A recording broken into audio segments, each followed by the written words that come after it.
This is my presentation on penicillin and how it works.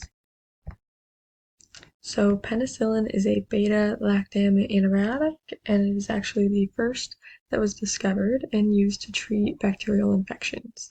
It was discovered in 1928 by Alexander Fleming after he observed that a mold called Penicillium notatum produced a substance that could kill many common bacteria, and it was found that it is effective against a variety of gram-positive bacteria. Overall, it has reduced the mortality rates of diseases such as pneumonia, meningitis, and syphilis, and many more.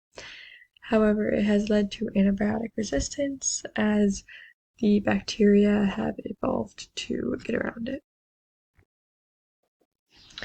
Penicillin's structure is important for how it operates. It has a beta-lactam ring, which is essential for its antibacterial activity.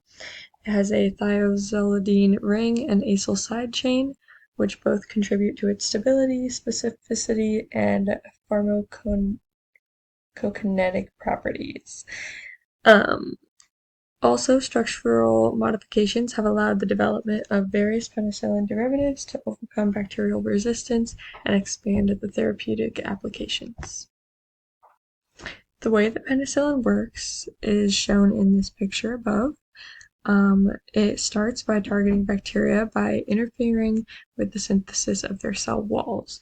And this synthesis is crucial for maintaining the cell shape and integrity, so this is very important.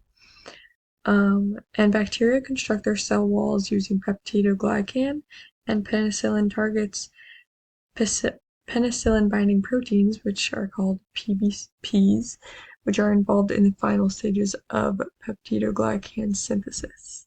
So by binding to these PBPs, penicillin inhibits their activity, prevents the cross-linking of peptidoglycan chains, and results in a weak cell wall. If there is a weak cell wall, it cannot prevent the influx of water or withstand internal pressure, which leads to cell lysis and ultimately the death of the bacteria.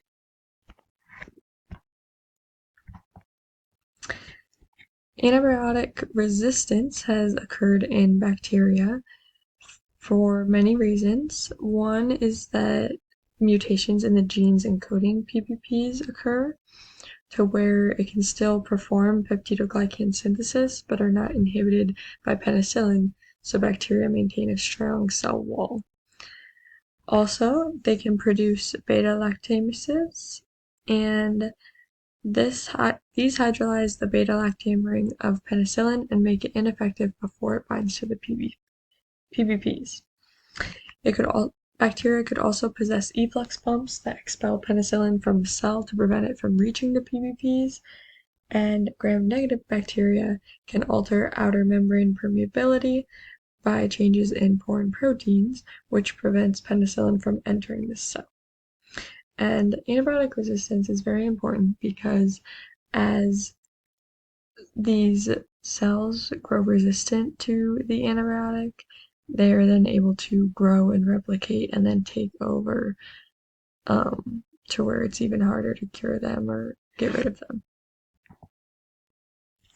Penicillin has an inhibition mechanism though, and this is because it contains a beta-lactam ring, which is crucial for the antibacterial activity since it mimics the dipeptide substrate of the transpeptidase enzyme, which is one of the PBPs. So it binds to the active site of the transpeptidase enzyme and inhibits cross-linking of peptidoglycan strands for cell wall synthesis. This forms a penicillyl enzyme complex, which permanently inactivates the enzyme, and without the enzyme, the bacteria cannot synthesize a proper cell wall, so that leads to cell wall defects, increased permeability, and cell lysis or death.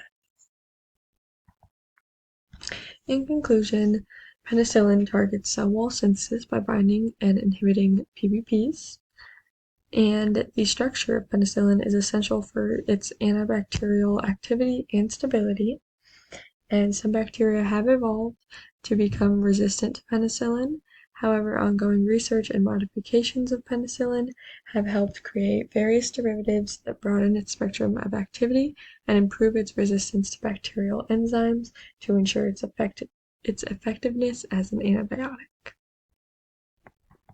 And here are my sources.